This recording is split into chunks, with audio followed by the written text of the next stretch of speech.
నమస్కారం సార్. నమస్తే అండి. ఇప్పుడు బయట జనాలు అంటూ ఉంటారు కదా సార్, బిజినెస్ చేసే ప్రతి ఒక్కరు జిఎస్టీ రిజిస్ట్రేషన్ చేయించుకోవాలని చెప్పేసి, అలా ఎందుకు అంటారు? First of all GST registration అందరికీ ఏం మ్యాండేటరీ కాదండి, దానికి ఒక లిమిట్ ఉంది. సో 20 lakhs వరకు టర్న్ ఓవర్ ఉంటే అవసరం లేదు, అంటే బిలో 20 lakhs టర్న్ ఓవర్ ఉన్న వాళ్ళకి జిఎస్టీ రిజిస్ట్రేషన్ మ్యాండేటరీ కాదు.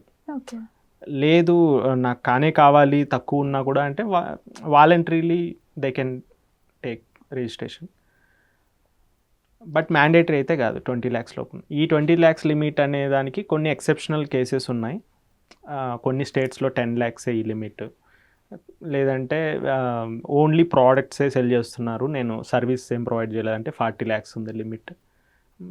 బట్ అంత ఇన్డెప్త్గా మనం అనలైజ్ చేయట్లేదు. సో ఇంకొకటి ఏంటంటే ఈ 20 lakhs దాటకపోయినా కూడా కొంతమంది కంపల్సరీగా మ్యాండేటరీగా జిఎస్టీ రిజిస్ట్రేషన్ తీసుకోవాలి. ఆ కేసెస్ ఏంటో ఇప్పుడు మనం చూద్దాం. సో మీరు వేరే స్టేట్ వాళ్ళతో బిజినెస్ చేయాలంటే అప్పుడు GST registration mandatory, even if you have only 1 lakh turn over also. So irrespective of turn over limit మీరు కంపల్సరీగా జిఎస్టీ రిజిస్ట్రేషన్ తీసుకోవాలి. వేరే స్టేట్ వాళ్ళకి ఏదైనా ప్రోడక్ట్ సేల్ చేయాలన్నా, కొనాలన్నా ఏదైనా. ఇంకొకటి ఏంటంటే ఈ అమెజాన్, ఫ్లిప్కార్ట్ ఇలాంటి యాప్స్ ఉన్నాయి, వీటన్నిటిని మనం కామర్స్ ఆపరేటర్స్ అంటాం.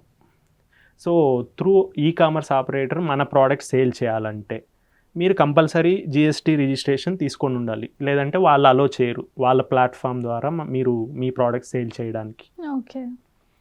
సో ఇంకోటి ఏంటంటే మీరు కంప్లీట్లీ ఎగ్జెంప్టెడ్ సర్వీసెసే ప్రొవైడ్ చేస్తున్నాము అంటే మీకు జిఎస్టీ రిజిస్ట్రేషన్ అవసరం లేదు, even if your turn over exceeds 50 lakhs 1 crore also.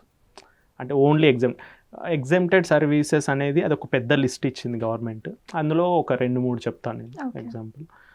So for example స్కూల్కి ఎవరైనా హౌస్ కీపింగ్ సర్వీసెస్ కానీ, క్లీనింగ్ లేదా క్యాటరింగ్ సర్వీసెస్ ఇది ప్రొవైడ్ చేస్తే అది ఎగ్జెంప్ట్ జిఎస్టీలో.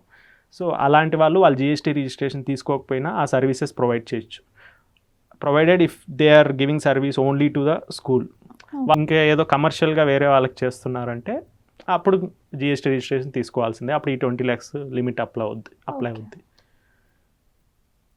సో ఇలాంటి ఎగ్జెంప్టెడ్ సర్వీస్ ఇంకా చెప్పుకుంటూ పోతే మనం ఇప్పుడు రెసిడెన్షియల్ హౌసెస్ ఒక 5 ఉన్నాయి, ఎవరికో వాళ్ళ ఫాదర్ బాగా సంపాదించి పెట్టాడు, ఒక 5 houses ఉన్నాయి, ఒక హౌస్లో వీడు ఉంటున్నాడు, ఇంకో 4 houses రెంట్కి ఇచ్చాడు.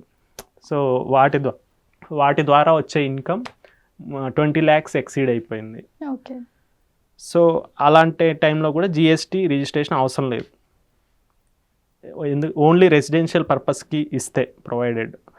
లేదు దాని కమర్షియల్ పర్పస్కి ఏదో ఆఫీసెస్కి ఇచ్చారు, కంపెనీస్కి ఇచ్చారు రెంట్ కంటే, అప్పుడు మళ్ళీ జిఎస్టీ రిజిస్ట్రేషన్ తీసుకోవాల్సి ఉంటుంది. Thank you sir.